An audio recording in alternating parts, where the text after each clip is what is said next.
ಇವತ್ತು ನಿಮ್ಮ ಹತ್ರ ಪ್ರೀತಿಯಿಂದ ಕೇಳ್ಕೊಳ್ತಾ ಇದ್ದೀನಿ. 27ನೇ ವಾಕ್ಯದಲ್ಲಿ ಹೋದ್ರಿ, ಅದೇ ಲೂಕ 23ನೇ ಅಧ್ಯಾಯದ 27ನೇ ವಾಕ್ಯ, 27ನೇ ವಾಕ್ಯ. ಜನರು ಸ್ತ್ರೀಯರು ದೊಡ್ಡ ಗುಂಪಾಗಿ ಆತನ ಹಿಂದೆ ಬಂದರು. ನೋಡ್ರಿ, ಯೇಸು ಸ್ವಾಮಿ ಎಲ್ಲಿ ಶಿಲುಬೆ ಹೊತ್ಕೊಂಡು ಹೋದ್ನೋ ಅವತ್ತು ಶಿಲುಬೆನ ಹೊತ್ಕೊಂಡು ಯಾರಾದರೂ ಒಬ್ಬರು ಹೋಗ್ತಿದ್ರೆ ಗಮನಿಸ್ರಿ, ರೋಮ್ ಸೈನಿಕರುಗಳು ಅವನಿಗೊಂದು ಕ್ರಿಮಿನಲ್ ಪಟ್ಟ ಹಾಕಿ, ಇವತ್ತು ಹೆಂಗೆ ಸ್ಲೇಟ್ ಹಾಕ್ತಾರೋ ಅವತ್ತು ಅವರಿಗೂ ಹೆಸರು ಹಾಕಿ ಅವ್ನು ಮಾಡಿರುವಂಥ ಕ್ರಿಮಿನಲ್ ಕೆಲಸನ ಬರೆದು ಶಾರ್ಟ್ಕಟ್ಟಲ್ಲಿ ಕರ್ಕೊಂಡು ಹೋಗಲ್ಲ. ಇಡೀ ಊರಿನಲ್ಲಿ ರೋಮ್ ಜನರಿಗೆ ವಿರುದ್ಧವಾಗಿ ಯಾವನಾದರೂ ಒಬ್ಬ ಎದ್ರೆ ಏನಾಗುತ್ತೆ ಅನ್ನೋದನ್ನ ತೋರ್ಸೋಕ್ಕೆ ಇಡೀ ಊರೆಲ್ಲ ಕರ್ಕೊಂಡು ಹೋಗ್ತಾರೆ. ಇವಾಗ ಯೇಸು ಸ್ವಾಮಿನ ಕರ್ಕೊಂಡು ಹೋಗುವಾಗ ಆ ಜನರುಗಳೆಲ್ಲ ನೋಡ್ತಾ ಇದ್ದಾರೆ. ವಾಕ್ಯ ಹೇಳ್ತಾ ಇದೆ, ಆ ಸ್ತ್ರೀಯರು ನೋಡ್ರಿ, ಜನರು ಸ್ತ್ರೀಯರು ದೊಡ್ಡ ಗುಂಪಾಗಿ ಆತನ ಹಿಂದೆ ಬಂದರು. ವಾಕ್ಯ ಹೇಳುತ್ತೆ, ಆ ಸ್ತ್ರೀಯರು ಏನು ಮಾಡ್ತಾ ಇದ್ರಂತೆ? ಎದೆ ಬಡ್ಕೊಳ್ತಾ ಇದ್ರಂತೆ. ಓಹ್, ನಿಮಗೆ ಗೊತ್ತಾ, ಯೇಸು ಸ್ವಾಮಿಯ ಲೈಫ್ನಲ್ಲಿ, ಆತನ ಸೇವೆಯಲ್ಲಿ, ಆತನು ಬದುಕಿದ್ದಾಗ ಒಬ್ಬ ಹೆಂಗಸು ಯೇಸು ಸ್ವಾಮಿಗೆ ವಿರೋಧವಾಗಿದ್ದಿಲ್ಲ. ಯೇಸು ಸ್ವಾಮಿಗೆ ವಿರುದ್ಧವಾಗಿ ಒಬ್ಬ ಹೆಂಗಸು ಹೇಳಲಿಲ್ಲ. ಇನ್ನು ಗಂಡಸರುಗಳು, ವ್ಯಕ್ತಿಗಳು, ರಾಜರುಗಳು ವಿರೋಧವಾಗಿದ್ದರು. ಆದರೆ ಸ್ತ್ರೀ ಸಮುದಾಯವನ್ನು ಅವತ್ತು ಯೇಸು ಸ್ವಾಮಿ ಮೇಲಕ್ಕೆತ್ತಿದಂಥ ದೇವರು.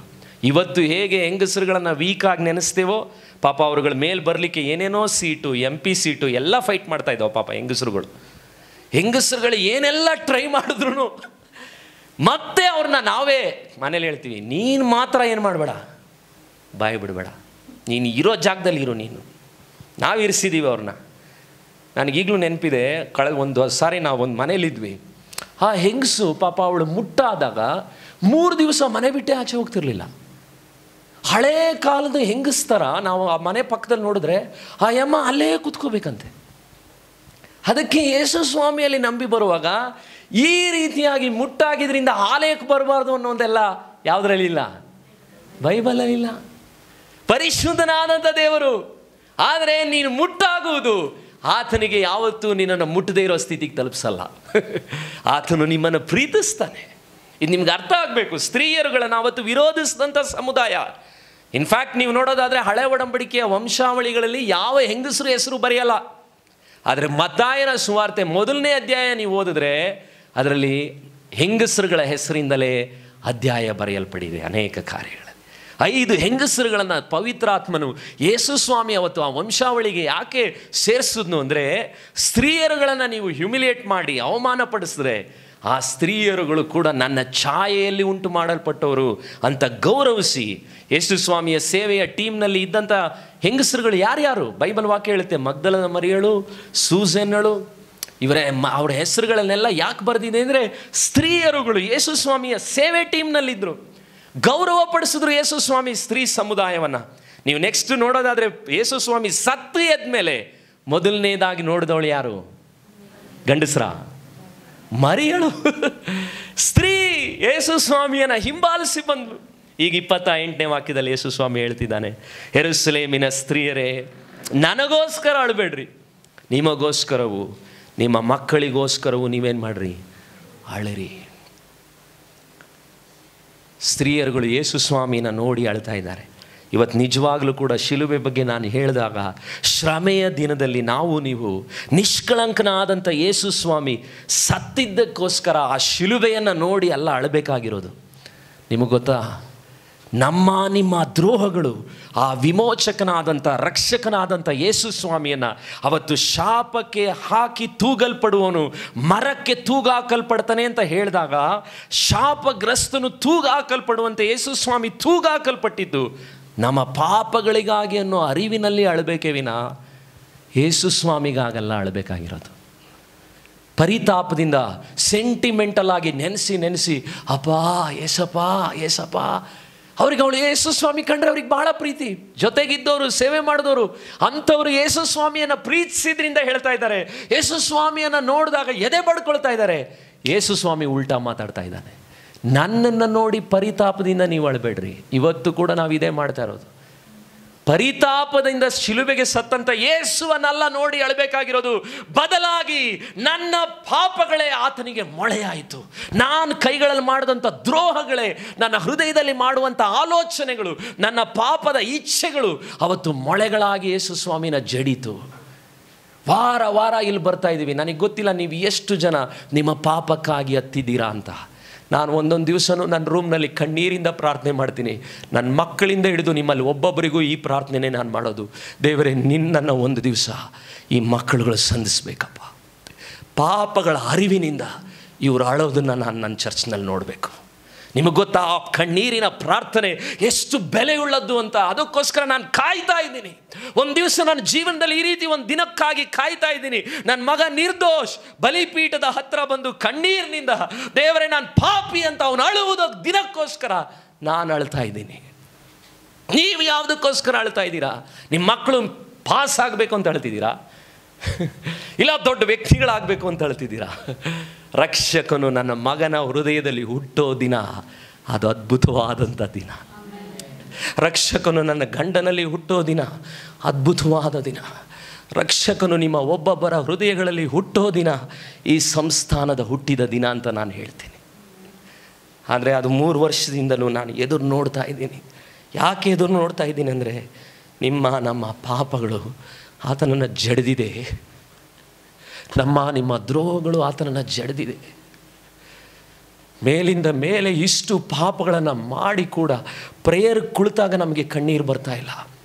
ವಾಕ್ಯಕ್ಕೆ ಅವಿಧೇಯರಾಗಿ ವಾರ ವಾರ ನಡ್ಕೊಳ್ತಾ ಇದ್ದೀವಿ, ಆದರೂ ನಮಗೆ ಕಣ್ಣೀರು ಬರ್ತಾ ಇಲ್ಲ. ಯಾಕೆ ಬರ್ತಾ ಇಲ್ಲ ದೇವರ ಮಕ್ಕಳೇ? ನಿಮಗೆ ನಿಮ್ಮ ಪಾಪಗಳ ಅರಿವು ಬಂದಿಲ್ಲ. ನಿಮಗೆ ನಿಮ್ಮ ಪಾಪಗಳು ಅರಿವು ಬಂದಿಲ್ಲ. ಅದಕ್ಕೆ ಒಬ್ಬ ಸೇವಕನು ಹೀಗೆ ಹೇಳಿದ್ನು, ಒಂದು ವೇಳೆ ನರಕಕ್ಕೆ ಹೋಗುವಂತಹ ಪಾಪಿ ಕೂಡ ಹೇಗೆ ಹೋಗ್ಬೇಕು ಗೊತ್ತಾ? ಅವನ ಕಾಲುಗಳನ್ನು ತಪ್ಪಿಗೆ ಹಿಡ್ಕೊಂಡು ಪ್ಲೀಸ್ ಹೋಗಬೇಡ ಅಂತ ಕಣ್ಣೀರಿನ ಕೂಗಿನಿಂದ ಒಬ್ಬ ಪಾಪಿ ನರಕಕ್ಕೆ ಹೋಗ್ಬೇಕಂತೆ. ಸುಮ್ಮನೆ ಹೋಗ್ಬಾರ್ದು ಒಬ್ಬ ಪಾಪಿ ನರಕಕ್ಕೆ. ಅವನಿಗೊಂದು ಸ್ವರ ಕೇಳಬೇಕು. ಏನು ಗೊತ್ತಾ? ಅವನ ಕಾಲುಗಳನ್ನು ಹಿಡ್ಕೊಂಡಾದರೂ ಬೇಡ್ಕೊಂಡಾದರೂ ಕೇಳಬೇಕು. ಏನಂತ? ದಯವಿಟ್ಟು ನೀನು ಅಲ್ಲಿಗೆ ಹೋಗಬೇಡ, ಪ್ಲೀಸ್ ಹೋಗಬೇಡ. ಅದನ್ನೇ ಯೇಸು ಸ್ವಾಮಿ ಅವತ್ತು ಮಾಡಿದ್ದು. ನನಗೋಸ್ಕರ ನೀವು ಅಳಬೇಡ್ರಿ. ಅಷ್ಟು ನೋವನ್ನು ಹೊತ್ತಂತ ನೀವುಗಳೇನಾದರೂ ಇದ್ದಿದ್ರೆ ನಾವೇನು ಮಾಡ್ತಾ ಇದ್ವಿ ಗೊತ್ತಾ? ಒಂದು ವೇಳೆ ನಾನು ಪಾಸ್ಟ್ರಾಗಿ ನನಗೇನಾದರೂ ಆಸ್ಪತ್ರೆಯಲ್ಲಿ ಗಾಯ ಆಗಿ ನಾನು ಆಸ್ಪತ್ರೆಯಲ್ಲಿ ಬಂದು ಮಲಗಿದ್ದಾಗ ನೀವು ಯಾರಾದರೂ ಬಂದು ಹತ್ರೆ ನಾನು ಭಾಳ ಸಮಾಧಾನವಾಗಿ ಮಲಗ್ತೀನಿ. ಏನಂತ? ನನಗೋಸ್ಕರ ಅಳೋ ವಿಶ್ವಾಸಿನ ಕೊಟ್ಟಿದೆಯಲ್ಲಪ್ಪ ಅಂತ. ಯೇಸು ಸ್ವಾಮಿ ಹಂಗೆ ಅಳ್ತಾ ಇಲ್ಲ. ಯೇಸು ಸ್ವಾಮಿ ಹಂಗೆ ಅಳ್ತಾ ಇಲ್ಲ. ಇನ್ಫ್ಯಾಕ್ಟ್ ಯೇಸು ಸ್ವಾಮಿ ಉಲ್ಟಾ ಹೇಳ್ತಾ ಇದ್ದಾನೆ, ನನಗೋಸ್ಕರ ನೀವು ಅಳಬೇಡ್ರಿ, ನಿಮಗೋಸ್ಕರ ನಿಮ್ಮ ಮಕ್ಕಳು. ಯಾಕಂದರೆ 29ನೇ ವಾಕ್ಯದಲ್ಲಿ ಹೇಳ್ತಾ ಇದ್ದಾನೆ, ಯಾಕಂದರೆ ಬಂಜೆಯರು, ಬಸುರಾಗದವರು, ಮೊಲೆ ಕುಡಿಸಿದವರು ಕೂಡ ಧನ್ಯರು ಎಂದು ಜನರು ಹೇಳುವಂಥ ದಿವಸಗಳು ಬರ್ತದೆ. ಗಮನಿಸಿ ನೋಡ್ರಿ, ಯೇಸು ಸ್ವಾಮಿ ಶಿಲುಬೆಯಲ್ಲಿ ಹೋಗುವಾಗ ಸಾವಿಗೆ ಹೋಗ್ತಾ ಇರುವಂಥ ಒಬ್ಬ ವ್ಯಕ್ತಿ ಆಶೀರ್ವಾದದ ಮಾತುಗಳನ್ನ ಹೇಳಬೇಕು. ಇಲ್ಲಿ ನೋಡಿದ್ರೆ ಯೇಸು ಸ್ವಾಮಿ ಮಾತುಗಳು ಭಾಳ ಸೀರಿಯಸ್ ಆದಂಥ ಮಾತುಗಳು. ಸಾಯ್ಲಿಕ್ಕೆ ಹೋಗೋ ವ್ಯಕ್ತಿ ಮಾತಾಡೋ ಮಾತಾ ಇದು? ಯೇಸು ಸ್ವಾಮಿ ಹೇಳ್ತಿದ್ದಾನೆ, ಬಂಜೆಯರು, ಮೊಲೆ ಕುಡಿಸಿದವರು ಧನ್ಯರು ಅಂತ ಹೇಳುವ ಕಾಲ ಬರುತ್ತೆ. ಯಾಕೆ ಹೇಳಿದ್ನು?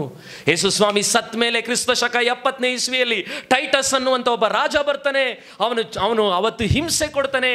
ರೋಮ್ ಜನರುಗಳು ಇಸ್ರಾಯೇಲಿಯರುಗಳನ್ನ ಒಡೆದು ಸಾಯಿಸ್ತಾರೆ, ಆಹಾರ ಕೊಡಲ್ಲ. ನಿಮಗೆ ಚರಿತ್ರೆ ಗೊತ್ತಿಲ್ಲ ದೇವರ ಮಕ್ಕಳೇ. ಯೇಸು ಸ್ವಾಮಿಯನ್ನು ಶಿಲುಬೆಗೆ ಸಾಯಿಸಿ ಕೆಲವೇ ವರ್ಷದಲ್ಲಿ ಆ ಊರಿಗೆ ಸೈನಿಕರುಗಳು ಬಂದರು, ಎಲ್ಲವನ್ನ ಮುತ್ತಿಗೆ ಹಾಕಿದ್ರು. ಯಹೂದ್ಯರುಗಳಿಗೆ ಊಟ ಹಾಕದೆ ಅವರುಗಳನ್ನು ದರಿದ್ರದಲ್ಲಿ ಇಟ್ಟು ಆಹಾರ ಕೊಡದೆ. ಚರಿತ್ರೆ ಹೇಳುತ್ತೆ, ಯಹೂದ್ಯ ಜನರು ಕೆಲವರುಗಳು ಅವ್ರ ಮಕ್ಕಳುಗಳನ್ನ ಬೇಯಿಸಿ ತಿಂದ್ರಂತೆ. ಊಹೆ ಮಾಡ್ಲಿಕ್ಕೆ ಆಗ್ತಿದೆಯಾ ನಿಮಗೆ ಆ ಮಾತು? ಯಾಕಂದ್ರೆ ಅವತ್ತು ಅವ್ರು ಹೇಳಿದ್ರು, ಏನು ಗೊತ್ತಾ? ಇದು ನಿಮ್ಮ ಮೇಲೆ ದ್ರೋಹ ಬರಬಾರ್ದು ಅಂದರೆ ಯೇಸು ಸ್ವಾಮಿನ ಸಾಯಿಸಬಾರ್ದು ಅಂತ ಹೇಳುವಾಗ ಒಂದು ಗುಂಪಿನ ಜನರು ಹೇಳ್ತಾರೆ, ಇದು ನಮ್ಮ ಮೇಲೆ ಬರಲಿ, ನಮ್ಮ ಮಕ್ಕಳುಗಳ ಮೇಲೆ ಬರಲಿ ಅಂದರು. ಆದರೆ ಅವನ್ನ ಸಾಯಿಸು ಅಂದರು. ಅದಕ್ಕೆ ನೀತಿವಂತನ ರಕ್ತ ಈ ಭೂಮಿಯಲ್ಲಿ ಸತ್ತರೆ ಅದಕ್ಕೆ ದೇವರ ಹತ್ರ ನ್ಯಾಯ ತೀರ್ಪಿದ್ದೇ ಇದೆ. ಕಳೆದ 3 ದಿನಗಳ ಹಿಂದೆ ಆಂಧ್ರದಲ್ಲಿ ಪ್ರವೀಣ್ ಪಗಡಾಲ ಅನ್ನುವಂಥ ಒಬ್ಬ ಸೇವಕರನ್ನು ಸಾಯಿಸಿದಾರ. ರಕ್ತ ಏನಾಗಿದೆ ಅನ್ನೋದು ಇವತ್ತುವರೆಗೂ ಗೊತ್ತಿಲ್ಲ. ಭಾಳ ಅದ್ಭುತವಾಗಿ ಪ್ರಸಂಗ ಮಾಡ್ತಾ ಇದ್ದಂಥ ಒಬ್ಬ ದೇವರ ಮನುಷ್ಯ. ರೋಡ್ನಲ್ಲಿ ಬೈಕ್ ಆಕ್ಸಿಡೆಂಟ್ ಆಗಿದೆ, ಇವತ್ತುವರೆಗೂ ನ್ಯೂಸ್ ಗೊತ್ತಿಲ್ಲ ಏನು ನಡೀತಿದೆ. ರಕ್ತ ಹರಿದಾಗ, ನೀತಿವಂತರುಗಳ ರಕ್ತ ಹರಿದಾಗ ಗ್ರಹಾಮ್ ಸ್ಟೈನ್ಸ್ ಒರಿಸ್ಸಾದಲ್ಲಿ ಸತ್ತಾಗ ಒರಿಸ್ಸಾದಲ್ಲಿ ಏನು ಬಂತು? ಸುನಾಮಿ. ದೇವರು ಕರುಣೆ ಉಳ್ಳವನು, ಆದರೆ ನ್ಯಾಯಾಧಿಪತಿ. ಆತನಲ್ಲಿ ನೀತಿ ಇದೆ, ಅದನ್ನು ನಾವು ಅರ್ಥ ಮಾಡ್ಕೋಬೇಕು. ಯೇಸು ಸ್ವಾಮಿ, ನಿಮಗೆ ಗೊತ್ತಾ, ಅದೇ ಲೂಕನ್ ಬರೆದ ಸುವಾರ್ತೆ ನೀವು ಗಮನಿಸ್ರಿ, 19ನೇ ಅಧ್ಯಾಯ 41ನೇ ವಾಕ್ಯದಿಂದ ಯೇಸು ಸ್ವಾಮಿ ಏನು ಹೇಳ್ತಾ ಇದ್ದಾನೆ? ಭೂಮಿಯಲ್ಲಿದ್ದಾಗ ಹೇಳ್ತಾ ಇದ್ದಾನೆ 21:41, ತರುವಾಯ ಆತನು ಸಮೀಪಕ್ಕೆ ಬಂದಾಗ ಪಟ್ಟಣವನ್ನು ನೋಡಿ ಅದರ ವಿಷಯವಾಗಿ ಅತ್ತು, ನೀನಾದರೂ ಸಮಾಧಾನಕ್ಕೆ ಬೇಕಾದದ್ದನ್ನು ಇದೇ ದಿನದಲ್ಲಿ ತಿಳಿದುಕೊಂಡ್ರೆ ಎಷ್ಟೋ ಒಳ್ಳೆಯದು. ಆದರೆ ಈಗ ಅದು ನಿನ್ನ ಕಣ್ಣಿಗೆ ಏನಾಗಿದೆ? ಮರೆಯಾಗಿದೆ. ದೇವರು ನಿನಗೆ ದರ್ಶನ ಕೊಟ್ಟ ಸಮಯವನ್ನು ನೀನು ತಿಳ್ಕೊಳ್ಳಿಲ್ಲವಾದ್ದರಿಂದ ನಿನ್ನ ವೈರಿಗಳು ಒಡ್ಡು ಕಟ್ಟಿ ನಿನ್ನ ಸುತ್ತಲೂ ಮುತ್ತಿಗೆ ಹಾಕಿ ಎಲ್ಲ ಕಡೆಯಲ್ಲಿಯೂ ನಿನ್ನನ್ನು ಬಂದು ಮಾಡಿ ನಿನ್ನನ್ನು, ನಿನ್ನೊಳಗಿರುವ ನಿನ್ನ ಜನರನ್ನು ನಿರ್ಮೂಲ ಮಾಡಿ ನಿನ್ನಲ್ಲಿ ಕಲ್ಲಿನ ಮೇಲೆ ಕಲ್ಲು ನಿಲ್ಲದಂತೆ ಮಾಡುವ ದಿವಸಗಳು ನಿನ್ನ ಮೇಲೆ ಬರುವುದು. ಇದೆಲ್ಲ ಯಾವಾಗ ಹೇಳ್ತಿದ್ದಾನೆ ಗೊತ್ತಾ ಯೇಸು ಸ್ವಾಮಿ? ಸಾಯುವುದಕ್ಕೆ ಹೋಗುವಂಥ ದಿನಗಳಲ್ಲಿ ಹೇಳ್ತಿದ್ದಾನೆ. ಅದಕ್ಕೆ ಶಿಲುಬೆ ನೀವು ಅರ್ಥ ಮಾಡ್ಕೋಬೇಕು, ಬರೀ ಆದರಣೆ ಮಾಡೋ ಜಾಗವಲ್ಲ. Cross divides the people. ಶಿಲುಬೆ ಜನರನ್ನು ಸಭೆಯಲ್ಲಿ ವಿಭಾಗ ಮಾಡುತ್ತೆ, ವಿಧೇಯರನ್ನು ಆಶೀರ್ವಾದವಾಗಿ ಮಾಡುತ್ತೆ. ವಿಧೇಯತೆ ಇಲ್ಲದೆ ಪಾಪಗಳಲ್ಲಿ ಮುಳುಗಿ ವಾರ ವಾರ ಮೋಸ ಮಾಡುವಂಥ, ಅಕ್ರಮದಲ್ಲಿ ನಡೆಯುವಂಥ ವಿಶ್ವಾಸಿಗಳಿಗೆ ನ್ಯಾಯ ತೀರ್ಪನ್ನು ತರುತ್ತೆ. ಶಿಲುಬೆ ಎರಡು ಮಾಡುತ್ತೆ. ಇದು ಭಾಳ ಜನಕ್ಕೆ ಗೊತ್ತಿಲ್ಲ. ಕೇಳಿ ಕೇಳಿ ಕೇಳಿ ನಡೀದೆ ಮೊಂಡ್ರಾದರೆ ಇದರಲ್ಲಿ ಹೇಳಿದಂಥ ಅಷ್ಟೂ ಶಾಪಗಳು, ಅಷ್ಟೂ ವಿರೋಧಗಳು ನಿಮ್ಮ ಲೈಫ್ನಲ್ಲಿ ನಡೆಯುತ್ತೆ. ಅದಕ್ಕೆ ಯೇಸು ಸ್ವಾಮಿ ಅವತ್ತು ಭೂಮಿಯಲ್ಲಿದ್ದಾಗ ಯೆರೂಸಲೇಮ್ನ ನೋಡಿ ಕೂಗಿ ಕೂಗಿ ಹೇಳಿದ್ರು, ಓ ನೀನು ಸಮಾಧಾನಕ್ಕೆ ತಿರುಗಿದರೆ ಸರಿಯಾಗಿರೋದು, ಸಮಾಧಾನಕ್ಕೆ ನೀನು ಬಂದಿದ್ರೆ ಸರಿಯಾಗಿ. ಕೋಳಿ ತನ್ನ ಮರಿಗಳನ್ನು ಕರೆಯುವಂತೆ ದೇವರು ಕರೀತಾನೆ, ಪ್ರತಿ ವಾರ ಕರೀತಾನೆ. ಸೇವಕರುಗಳ ಮೆಸೇಜ್ಗಳಿಂದ ನಮ್ಮನ್ನು ಕರೀತಾನೆ, ಸಂದೇಶಗಳಿಂದ ದೇವರು ಕರೀತಾನೆ. ಆದರೆ ನಾನು ನಿಮ್ಗೆ ಹೇಳ್ತಾ ಇದ್ದೀನಿ, ಶಿಲುಬೆಯ ಹಾದಿ ಭಾಳ ಸೀರಿಯಸ್ ಆದಂಥ ದಾರಿ. ಅದಕ್ಕೆ ನ್ಯೂಸ್ನು ಬೈಬಲ್ನ ನೀವು ಪ್ರತಿ ದಿವಸ ಓದಬೇಕು. 2 ದಿನಗಳ ಹಿಂದೆ ಮಯನ್ಮಾರ್, ಥೈಲ್ಯಾಂಡ್ಗಳಲ್ಲಿ ಭೂಕಂಪ ಬಂದಿದೆ, ಸಾವಿರಾರು ಜನ ಸಾಯ್ತಿದ್ದಾರೆ. IPL ಮ್ಯಾಚ್ ನೋಡ್ಕೊಂಡು ಕೂತಿದ್ದೀವಿ ನಾವುಗಳು ಹಗಲು ರಾತ್ರಿ. ಇದು ವಿಶ್ವಾಸಿಗಳ ಸ್ಥಿತಿ. ನೋಡೋದಲ್ಲ ತಪ್ಪು, ಆದರೆ ನಿಜವಾಗ್ಲೂ ನಾವು ಯಾವ ಮಟ್ಟಕ್ಕೆ ಬೆಳೆದಿದ್ದೀವಿ ಗೊತ್ತಾ? ನಾವೆಲ್ಲ ವಿಶ್ವಾಸಿಗಳು, ಭಾಳ ವರ್ಷದ ವಿಶ್ವಾಸಿಗಳು. ದೇಶದಲ್ಲಿ ಜನರುಗಳು ನರಕಕ್ಕೂ ಪಾಪಕ್ಕೂ ಮುಳುಗಿ ಸಾಯ್ತಿದ್ದಾರೆ. ಕಳೆದ ಫೆಬ್ರವರಿ 26ನೇ ತಾರೀಕು ಕೇರಳದಲ್ಲಿ ಪ್ರಜೀನ್ ಜೋಸ್ ಅನ್ನುವಂಥ ಒಬ್ಬ ಹುಡುಗ ಚರ್ಚ್ನಲ್ಲಿ ಭಾಳ ವರ್ಷ ಚರ್ಚಿಗೆ ಹೋದವನು. ನಿಮ್ಗೆ ಅರ್ಥ ಆಗಬೇಕು ಈ ವಿಷಯಗಳೆಲ್ಲ. ಚರ್ಚಿಗೆ ಹೋದವನು, ಆದರೆ ವಾಕ್ಯಕ್ಕೆ ಮಾತ್ರ ತನ್ನನ್ನು ಬಿಟ್ಕೊಡ್ಲಿಲ್ಲ. ತಂದೆ ಜೋಸು ಮಗನನ್ನು ಚೈನಾದಲ್ಲಿ ಮೆಡಿಕಲ್ಗೆ ಕಳಿಸಿದ್ರು. MBBS ಕೋರ್ಸ್ ಮುಗಿಸಿದವನು ವಾಪಸ್ಸು ಸರ್ಟಿಫಿಕೇಟ್ ಬಂದಿಲ್ಲ. ಮಗನಿಗೆ ಸರ್ಟಿಫಿಕೇಟ್ ಯಾಕೆ ಬಂದಿಲ್ಲ ಅಂತ ಲೆಟರ್ ಬರೆದಾಗ ಚೈನಾದ ಕಾಲೇಜ್ ಹೇಳ್ತು, ನಿಮ್ಮ ಮಗ ಇಲ್ಲಿ ಫೀಸೇ ಕಟ್ಟಿಲ್ಲ ಅಂತ. ಅಲ್ಲಿಂದ ವಾಪಸ್ ಬಂದವನು ಆ ಮಾತನ್ನು ತಂದೆ ಕೇಳಿದ್ರಿಂದ, ಆದರೆ ಅವನ ಮನೆ ರೂಮ್ಗೆ 5 ವರ್ಷ ಪ್ರವೇಶ ಇಲ್ಲ. ತಂದೆ ತಾಯಿ ಕೂಡ ಮನೆಯೊಳಗೆ ಬರೋಂಗಿಲ್ಲ. ಕತೆ ಎಲ್ಲ ನಾನು ನಿಮ್ಗೆ ಹೇಳ್ತಾ ಇರೋದು. ನಾನು ಆ ಪಿಕ್ಚರ್ ಹಾಕೋಣ ಅಂತ ಅಂದ್ಕೊಂಡೆ, ನಾನು ಹೆಂಡ್ತಿ ಹೇಳೋದು ಬೇಡ ಅಂತ, ಮಕ್ಕಳೆಲ್ಲ ಇರೋದ್ರಿಂದ. ಆದರೆ ಅವನು 5 ವರ್ಷ ಚೈನಾಗೆ ಹೋದವನು, ಅಲ್ಲಿ ಸೈತಾನನ ಆರಾಧನೆ ಮಾಡುವಂಥ ವರ್ಷಿಪ್ ಸೆಂಟರ್ಗಳಲ್ಲಿ ಹೋಗಿ ಕಲಿತಂಥ ಅನೇಕ ಚಟಗಳು, ಅನೇಕ ಗುಣಗಳಿಂದ ತುಂಬಲ್ಪಟ್ಟವನು. ಚರ್ಚಿಗೆ ಸಣ್ಣ ವಯಸ್ಸಿಂದ ಚರ್ಚಿಗೆ ಹೋದವನು. ಕೆಳಗಡೆ ಬಂದಾಗ ಅವರ ಅಪ್ಪ ಮಾತಾಡಿದ ಮಾತಿಗೆ ಅವರ ಅಮ್ಮ ಪಕ್ಕದಲ್ಲಿ ಝೂಮ್ನಲ್ಲಿ ಪ್ರೇಯರ್ ಅಟೆಂಡ್ ಮಾಡ್ತಿರ್ಬೇಕಾದ್ರೆ ಅವನು ಒಳಗಡೆ ಪೂಜೆ ಮಾಡಿ ಇಟ್ಟಂತಹ ಒಂದು ಕತ್ತಿಯನ್ನು ತೆಗೆದು ತಂದೆಯನ್ನು ಕತ್ತರಿಸ್ಬಿಟ್ಟ. 2 ದಿನಗಳ ಹಿಂದೆ ಒಬ್ಬ ವ್ಯಕ್ತಿ ಮಹಾರಾಷ್ಟ್ರದವನು ತನ್ನ ಹೆಂಡತಿನ ಕತ್ತರಿಸಿ ಬಾಕ್ಸಲ್ಲಿ ಹಾಕಿದ್ದಾನೆ. ಇವೆಲ್ಲ ನೋಡುವಾಗ ನಿಮಗರಿವಿದೆಯಾ ಎಂಥ ಕಾಲಗಳಲ್ಲಿ ನಾವಿದ್ದೀವಿ ಅಂತ?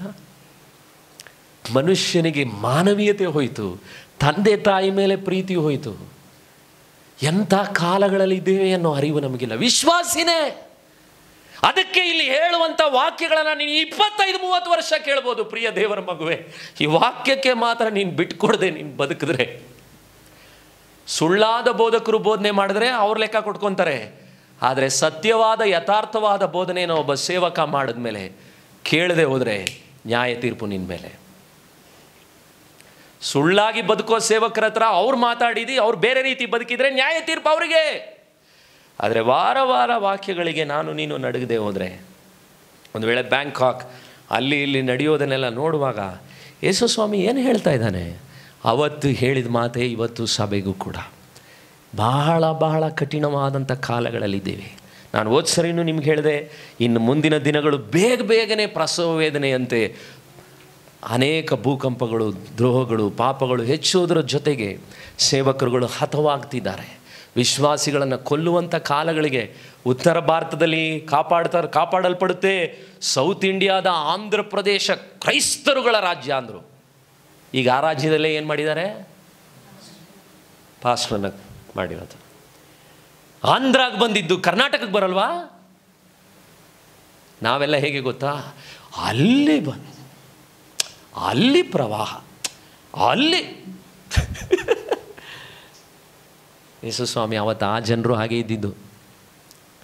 ಅವತ್ತು ಕಣ್ಣೀರಿನಿಂದ ಶಿಲುಬೆಯಲ್ಲಿ ಹೋಗುವಾಗ ಹೇಳ್ತಿದ್ದಾನೆ, ನಿಮ್ಮ ಮಕ್ಕಳುಗಳನ್ನು ಬೇಯಿಸಿ ತಿನ್ನೋ ಕಾಲ ಬಂದಾಗ ಬಂಜೆಯರು ಧನ್ಯರು ಅಂತ ಹೇಳೋ ಕಾಲ ಬರುತ್ತೆ ಅಂದರು. ಎಂಥ ವಾರ್ನಿಂಗ್ ಗೊತ್ತಾ? ಅದಕ್ಕೆ ಯೇಸು ಸ್ವಾಮಿ ಕೆಳಗಡೆ ಹೇಳ್ತಿದ್ದಾನೆ 23 ನೋಡ್ರಿ ಆ ವಾಕ್ಯವನ್ನು. 31ನೇ ವಾಕ್ಯದಲ್ಲಿ ಹೇಳ್ತಾ ಇದ್ದಾನೆ.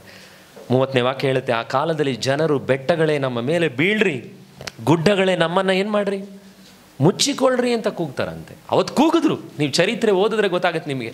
ಅವತ್ತು ಆ ಟೈಟಸ್ ಅನ್ನೋ ರಾಜ ಬಂದು ಯಹೂದ್ಯರುಗಳನ್ನು, ರೋಮನ್ನರುಗಳನ್ನು ಮುತ್ತಿಗೆ ಹಾಕಿ ಸಾಯಿಸುವಾಗ ಕೆಲವರುಗಳು ಹೋಗಿ ಬೆಟ್ಟದ ಹತ್ರ ಔಸ್ಕೊಂಡು ಕೂಗಿದ್ರಂತೆ, ಅಯ್ಯೋ ಇಂಥ ಸ್ಥಿತಿಯಲ್ಲಿ ನಾವು ಬದುಕೋದಕ್ಕಿಂತ ಬೆಟ್ಟ ನನ್ನ ಮೇಲೆ ಬಿದ್ದುಬಿಡು, ಬೆಟ್ಟ ಬಿದ್ದುಬಿಡು, ಗುಡ್ಡ ಬಿದ್ದುಬಿಡು.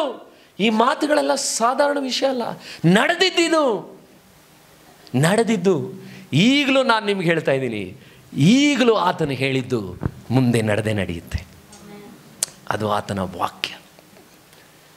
ಅದು ಜ್ಯೋತಿಷ್ಯದವರು ಹೊಸ ವರ್ಷಕ್ಕೆ ಇವುಗಳು ಹೇಳುವಂಥ ಮಾತುಗಳಲ್ಲ, ಮಿಗಿಲಾದ ದೇವರ ವಾಕ್ಯ. ಬಂಜೆಯರು ಧನ್ಯರು. ಇವತ್ತು ಕೂಡ ಹಾಗೆ ಅಲ್ವಾ ಆಗಿರೋದು? ಎಷ್ಟೋ ಜನರುಗಳು ಹೇಳಲ್ವಾ ಇವತ್ತು ಯಾವ ಸ್ಥಿತಿಗೆ ನಾವು ಬಂದಿದ್ದೀವಿ ಗೊತ್ತಾ? ಇವತ್ತು ಅಯ್ಯೋ ಮಕ್ಕಳು ಇಲ್ಲದೇ ಇರೋದೇ ಒಳ್ಳೆಯದು. ನಿಮ್ಗೆ ಗೊತ್ತಾಗ್ತಿದೆಯಾ? 30-50 ವರ್ಷದಿಂದ ಏನು ಹೇಳಿದ್ರು? 3 ಮಕ್ಕಳ 4-5 ಇರ್ಬೇಕಂಡ್ರ, ಒಂದು 10 ಇದ್ರೂ ಒಳ್ಳೆಯದು. ಈಗೇನು ಹೇಳ್ತಾ ಇದ್ದಾವೆ? 2. ಅದರಲ್ಲಿ ಈಗ 1.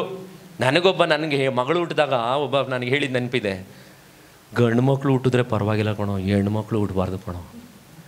ಬೆಳೆಸೋದು ಎಷ್ಟು ಕಷ್ಟ ಇದೆ ಗೊತ್ತಾ? ಏನೆಲ್ಲ ಪರಿಸ್ಥಿತಿಗಳು. ಇವತ್ತು ಈ ಸ್ಥಿತಿಗೆ ಬಂದಿದ್ದೀವಿ. ಇನ್ನೊಂದು ಸ್ವಲ್ಪ ವರ್ಷ ಆದಮೇಲೆ ಏನು ಹೇಳ್ತಿದ್ದೀವಿ? ಈಗಲೇ ಹೇಳ್ತಿದ್ದೀವಲ್ಲ, ಮಕ್ಕಳು ಹುಟ್ಟದೇ ಇರೋದೇ ಒಳ್ಳೆ. ಅರ್ಥ ಆಗ್ತಿದೆಯಾ ನಿಮಗೆ? ಹಾಗಿದ್ರೆ ಆತನ ಮಾತು ಸುಳ್ಳಾಗ್ತಿದೆಯಾ? ಬಂಜೆಯರು ಇನ್ನೂ ಮುಂದಿನ ದಿನಗಳು ಬಂದರೆ ಬಂಜೆಯರು ಧನ್ಯರು ಅನ್ನುವಂಥ ಇನ್ನೂ ಬಹು ಘೋರ ಕಾಲವಾದ ಇದೆ. ಆದರೆ ಇಲ್ಲಿ 2 ವ್ಯಕ್ತಿಗಳನ್ನ ನಾನು ನಿಮಗೆ ತೋರಿಸ್ದೆ. ಒಂದು, ಮರವನ್ನು ಅಪ್ಪಿಕೊಂಡವನಿಗೆ ಭಾಗ್ಯ. 2ನೇದಾಗಿ, ಮರವನ್ನು ಅಸಡ್ಡೆ ಮಾಡಿದವರಿಗೆ ದೌರ್ಭಾಗ್ಯ. ಆ ಜನರುಗಳು ಅವತ್ತು ಮರವನ್ನು ಅಸಡ್ಡೆ ಮಾಡಿದ್ರು. ಲೋಕದಲ್ಲೂ ಕೂಡ ನಾವು ಹೇಳ್ತಾ ಇದ್ದೀವಿ, ಮರಗಳನ್ನು ಇವತ್ತು ಕಟ್ ಮಾಡ್ತಾ ಇರೋದ್ರಿಂದ ಏನಾಗ್ತಾ ಇದೆ? ಬರೀ ಬಿಲ್ಡಿಂಗ್ಗಳಿದೆ ಅಷ್ಟೇ, ನಮಗೆ ತಿನ್ನಕ್ಕೆ ರಾಗಿನೂ ಸಿಗ್ತಾ ಇಲ್ಲ ಅಲ್ವಾ? ಆದರೆ ಆತ್ಮೀಕವಾಗಿಯೂ ನಾನು ನಿಮ್ಗೆ ಹೇಳ್ತಾ ಇದ್ದೀನಿ, ಯೇಸುವನ್ನು ಸ್ವೀಕರಿಸುವಂತಹ ಇವತ್ತು ಕೂಡ ಮರವನ್ನು ನೀವು ಅಸಡ್ಡೆ ಮಾಡಿದ್ರೆ, ಅವತ್ತು ಆ ಜನರು ನಿಜವಾಗಲೂ ಯೇಸು ಸ್ವಾಮಿ ಅವತ್ತು ಆ ಬೀದಿಯಲ್ಲಿ ನಡ್ಕೊಂಡು ಶಿಲುಬೆ ಹೊತ್ಕೊಂಡು ಕುರೇನೆ ಪಟ್ಟಣದ ಸಿಮೋನ ಹೋಗುವಾಗ ಯೇಸು ಸ್ವಾಮಿ ಆ ಶಿಲುಬೆ ಹೊತ್ಕೊಂಡೇ ಇಲ್ಲ. ಒಂದು ವೇಳೆ ಯೇಸು ಸ್ವಾಮಿ ಅಲ್ಲಿರುವಂಥ ಸ್ತ್ರೀಯರುಗಳಿಗೆ ಕೂಗಿ ಹೇಳುವಾಗ ನನ್ನ ಪ್ರಕಾರ ಅಲ್ಲಿರುವಂಥ ಜನರುಗಳಿಗೂ ಕೂಗಿ ಹೇಳಿರ್ತಾನೆ, ನಿಮಗೋಸ್ಕರ ಆಳ್ರಿ, ನಿಮ್ಮ ಮಕ್ಕಳುಗಳಿಗೋಸ್ಕರ ಆಳ್ರಿ, ಬಂಜೆಯರು ಧನ್ಯರು ಅನ್ನೋ ಕಾಲ ಬರುತ್ತೆ ಅಂತೆಲ್ಲ ಕೂಗಿ ಹೇಳುವಾಗ ಆ ಸುತ್ತಲೂ ಜನರಿಗೆ ಕೇಳಿಸುವ ಹಾಗೆ ಕೂಗಿರ್ತಾನೆ. ಯಾಕಂದರೆ ನೀವು ಅಸಡ್ಡೆ ಮಾಡಬೇಡ್ರಿ. ಅದಕ್ಕೆ ಯೇಸು ಸ್ವಾಮಿ ಹೇಳಿದ್ದು, ಮರ ಹಸಿಯಾಗಿದ್ದಾಗ ಇಷ್ಟೆಲ್ಲ ಮಾಡಿದ್ರೆ ಮರ ಒಣಗಿರುವಾಗ ಏನಾಗ್ಬೋದು ಅಂದ್ರೆ ಅರ್ಥ ಏನು?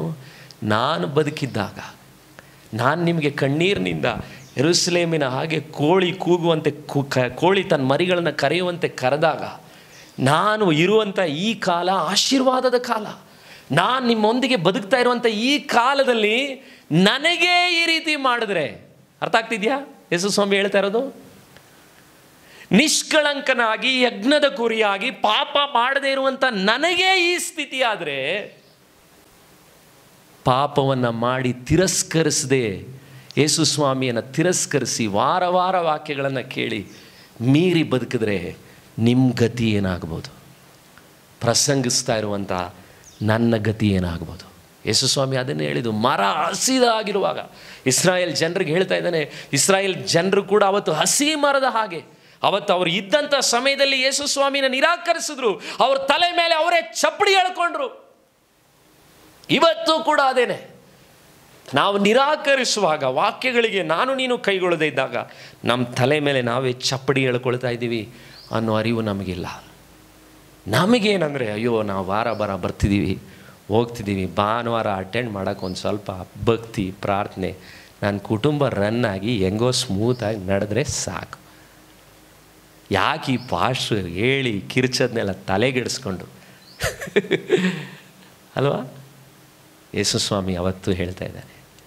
ಇದನ್ನು ನಾನು ಜೋರಾಗಿ ಕಿರ್ಚಿ ಹೇಳಿದ್ರು ಕೂಡ ಭಾರದಿಂದ ಯೇಸು ಸ್ವಾಮಿಯ ಹೃದಯದಿಂದ ನಾನು ನಿಮ್ಗೆ ಹೇಳ್ತಾ ಇದ್ದೀನಿ. ಇವತ್ತು 2 ಆಪ್ಷನಿಂದ ದೇವರು ನಿಮ್ಮನ್ನು ಈ ಚರ್ಚಿಂದ ಆಚೆ ಹೋಗೋಕ್ಕೆ ಕಳಿಸ್ತಾನೆ. ಒಂದು, ಮರವನ್ನು ಸ್ವೀಕರಿಸು, ನಿನ್ನ ಮಕ್ಕಳುಗಳ ಆಶೀರ್ವಾದವಂತಾರೆ. ಇಲ್ಲ, ಶಿಲುಬೆಯ ದಾರಿಯನ್ನು ನಿರಾಕರಿಸು. ಮರ ಅಸಡ್ಡೆ ಮಾಡಿದ್ರಿಂದ ಹಸಿದ ಮರಕ್ಕೆ ಈದಾದರೆ ಒಣಗಿದ ಮರ. ನಿರಾಕರಿಸಿ ಶಿಲುಬೆಯನ್ನು ದಾರಿಯನ್ನು ಬಿಟ್ಟು ಶಾರ್ಟ್ಕಟ್ನಲ್ಲಿ ಸಂಪಾದನೆ ಮಾಡು, ಇಷ್ಟ ಬಂದಾಗ ಬದುಕು, ಅಪ್ಪ ಅಮ್ಮನ ಮಾತುಗಳಿಗೂ ನಿರಾಕರಿಸು. ಇದು ನನ್ನ ಲೈಫ್, ನೀನು ಯಾರು ಕೇಳೋಕ್ಕೆ? ಹೋಗು, ಯಾರೂ ನಿನ್ನನ್ನು ಅಡ್ಡಿ ಮಾಡಲ್ಲ. ಆದರೆ ಒಂದು ದಿವಸ ಉಂಟು. ಅದಕ್ಕೆ ಯೇಸು ಸ್ವಾಮಿಯ ನನಗನ್ನಿಸಿದ್ದೇನೆಂದರೆ 33 ವರ್ಷ ಯೇಸು ಸ್ವಾಮಿ ಪ್ರೀತಿಯಿಂದ ಬದುಕಿದ. ಕಡೆ ತೊಟ್ಟು ರಕ್ತವನ್ನು ಸುರಿಸಿ ಅವರಿಗಾಗಿ ರಕ್ಷಣೆ, ಆಶೀರ್ವಾದ, ನಿತ್ಯತೆಯನ್ನು ಕೊಡಲಿಕ್ಕೋಸ್ಕರ ಕಾದ. ಆದರೆ ಆತನನ್ನೇ ಅವರು ನಿರಾಕರಿಸಿದ ಮೇಲೆ ಅವರ ಜೀವಿತ ಏನಾಗಿರ್ಬೋದು? ಆದರೆ ಇದರಲ್ಲಿ ಒಂದು ಒಳ್ಳೆಯ ಗುಡ್ ನೋಟಿಂದ ನಾನು ಮುಗಿಸ್ಬೇಕಂತ ಬಯಸ್ತೀನಿ. ನಮ್ಮ ಜೀವಿತದಲ್ಲಿ ಶಿಲುಬೆಯನ್ನು ಮಾತ್ರ ನೀನಿವತ್ತು ಆಲಂಗಿಸು. ಇವತ್ತು ಶಿಲುಬೆಯನ್ನು ಬಿಟ್ಟು ನೀನು ಓಡಬೇಡ. ಶಿಲುಬೆಯನ್ನು ನಂಬಿ ಬಂದಂಥ ಆ ಸೇವಕರು ಒಂದು ವೇಳೆ ರೋಡ್ ಸೈಡ್ನಲ್ಲಿ ಬಿದ್ದು ಸತ್ತಿರ್ಬೋದು. ಆದರೆ ಒಂದು ಚಿತ್ರ ನಾನು ನೋಡಿದೆ, ಒಂದು ವಿಡಿಯೋ ಹಾಕಿದ್ರು. ಆ ವಿಡಿಯೋದಲ್ಲಿ ಹೆಂಗಿದೆ ಗೊತ್ತಾ? ಅವರು ಸತ್ತು ಪರಲೋಕಕ್ಕೆ ಹೋಗ್ತಾ ಇರಬೇಕಾದ್ರೆ ಯೇಸು ಸ್ವಾಮಿ ಅವ್ರನ್ನ ತಪ್ಕೊಳ್ತಾ ಇರೋ ವಿಡಿಯೋ ಹಾಕಿದ್ದಾರೆ. ಆ ಪ್ರವೀಣ್ ಅನ್ನೋ ಸೇವಕರು ಪ್ರಸಂಗದಲ್ಲಿ ಎಷ್ಟೋ ಕಡೆ ಹೇಳಿದ್ದಾರೆ, ನಾನು ಸೇವಕನಾಗಿ ಒಂದು ವೇಳೆ ಸತ್ತರೆ, ಒಬ್ಬ ಸಾಫ್ಟ್ವೇರ್ ಇಂಜಿನಿಯರ್ ಆಗಿ ಅನಾಥ ಮಕ್ಕಳುಗಳಿಗಾಗಿ ದುಡಿದು ಹಣದಾಸೆಗಾಗಿ ಸತ್ತು ನಿಸ್ವಾರ್ಥವಾಗಿ ಬದುಕಿರುವಂಥ ಸೇವಕ. ಆತನ ನಾನು ನೋಡೇ ಇಲ್ಲ. ಆದರೆ ಕಳೆದ 2-3 ದಿನದಿಂದ ನಾನೊಬ್ಬ ಸಹೋದರನ ಕಳ್ಕೊಂಡೇನೋ ಅನ್ನೋಷ್ಟು ನನಗೆ ಸಂಕಟ ಆಗಿದೆ. ಆದರೆ ಒಂದು ನನಗೆ ಗೊತ್ತು, ಆ ಸೇವಕ ನಿತ್ಯತೆಗೆ ಹೋಗಿರ್ತಾನೆ. ಪರಲೋಕದಲ್ಲಿ ಆತನಿಗೆ ಭಾಗ್ಯ ಇದೆ. ಆ ಭಾಗ್ಯಕ್ಕೆ ನಮ್ಮನ್ನು ಕರೆದಿದ್ದ. ಆತನ ಮೆಸೇಜ್ಗಳು ನೀವು ಎಲ್ಲೂ ಕೇಳಿದ್ರು ಖುಷಿಯಾಗಿ ಮಾತಾಡ್ತಿದ್ದಾನೆ. ಏನು ಹೇಳ್ತಾ ಇದ್ದಾರೆ ಗೊತ್ತಾ? ನೀನು ಚನಿಪೋತೆ ದೇವನ దగ్గర ಹೇಳ್ತಾರೆ. ನಾನು ಸತ್ತೋದ್ರೆ ಎಲ್ಲಿಗೆ ಹೋಗ್ತೀನಿ?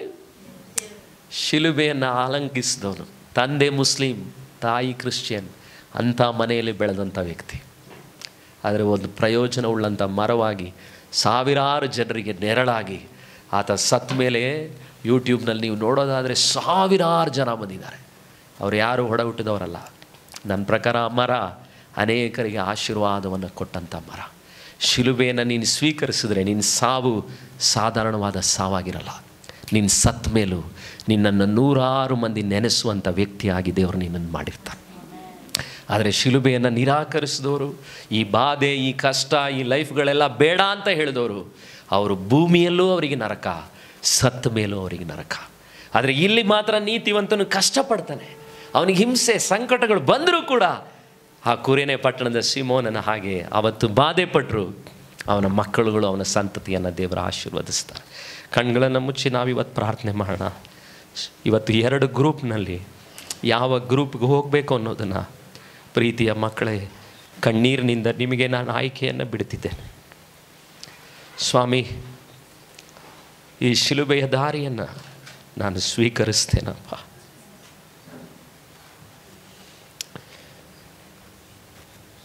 ಮರವನ್ನು ಅಸಡ್ಡೆ ಮಾಡಿದವರಿಗೆ ಯೇಸು ಸ್ವಾಮಿಯ ಘೋರ ದಿನಗಳು ಕಾದಿದೆ. ಇವತ್ತು ನಮ್ಮ ಸುತ್ತಲೂ ಈ ಸಂಗತಿಗಳು ನಡೆಯುವಾಗ ನಮ್ಮ ಕಣ್ಗಳು ಪರಲೋಕದ ಕಡೆಗೆ ಎತ್ತಲ್ಪಡಲಿ. ದೇವರ ಮಕ್ಕಳೇ, ಯೇಸುವನ್ನು ದೃಷ್ಟಿಸೋಣ. ಒಂದು ವೇಳೆ ಇವತ್ತು ನೀನು ಶಿಲುಬೆಯನ್ನು ಹೊತ್ಕೊಂಡು ಈ ಜೀವನ ನಡೆಸೋದ್ರಿಂದ ನಿನಗೆ ಸಣ್ಣ ಪುಟ್ಟ ಕಷ್ಟಗಳು, ಅವಮಾನಗಳು, ನೋವುಗಳು, ಸಂಕಟಗಳು ಇದ್ದರೆ ಅದಕ್ಕೆ ಕೃತಜ್ಞತೆ ಹೇಳ್ರಿ. ಹಾಲೆಲೂಯ. ಒಂದು 2-3 ನಿಮಿಷ ನಾವು ದೇವರಿಗೆ ಸ್ತೋತ್ರ ಮಾಡೋಣ. ದೇವರೇ, ಈ ಶಿಲುಬೆಯ ದಾರಿ ನಾನು ಸ್ವೀಕರಿಸ್ತೇನಪ್ಪ. ಒಂದು ವೇಳೆ ಜನ ನಿಮ್ಮನ್ನು ಗೊಡ್ಡು ಮರ ಅಂತ ಕರೀತಿದ್ದಾರಾ? ಬೇರೆ ಜನರುಗಳಿಗಿಂತಲೂ ಹೆಸರುವಾಸಿಯಾದಂಥ ನಾಮವನ್ನು ನಿನಗೆ, ನಿನ್ನ ಮಕ್ಕಳುಗಳಿಗೆ ದೇವರು ಕೊಡಬೇಕಾ? ಶಾಶ್ವತವಾದಂಥ ನಾಮವನ್ನು ಆತನು ನಿಮ್ಮ ಸಂತತಿಗಳಿಗೆ ದಯಪಾಲಿಸಬೇಕಂದ್ರೆ ಓ ದೇವರ ಹತ್ರ ಬಿಟ್ಕೊಡ್ರಿ. ಸ್ವಾಮಿ ಸ್ತೋತ್ರ. ಇವತ್ತು ಯೇಸು ಸ್ವಾಮಿಗೋಸ್ಕರ ಅಲ್ಲ ಅಳಬೇಕಾಗಿರೋದು, ನಿಮ್ಮ ಪಾಪಗಳಿಗಾಗಿ ಅಳಬೇಕು. ತಂದೆ ತಾಯಿಗಳೇ, ನಿಮ್ಮ ಮಕ್ಕಳಿಗೆ ನೀವು ಬಿಟ್ಟು ಹೋಗುವಂಥ ಡೆಪಾಸಿಟ್ ಹಣ ಆಗಿರಬಾರ್ದು, ಮನೆ ಆಗಿರಬಾರ್ದು, ಕೇವಲ ಆಸ್ತಿ ಪಾಸ್ತಿಗಳಾಗಿರಬಾರ್ದು. ನಿನ್ನ ಮಕ್ಕಳಿಗೆ ನೀನು ಬಿಟ್ಟು ಹೋಗುವಂಥ ಆಸ್ತಿ, ಅವತ್ತು ಲೀಮಾ ಅನ್ನುವಂಥ ತಾಯಿ ನನಗೆ ಹೇಳ್ಕೊಟ್ಲು, ಕಣ್ಣೀರಾಗಿರಬೇಕು. ಕಣ್ಣೀರಿಂದ ಪ್ರಾರ್ಥಿಸುವಂಥ ಯಾವ ತಾಯಿ ಇರುವವನು ದರಿದ್ರ ಅಲ್ಲ.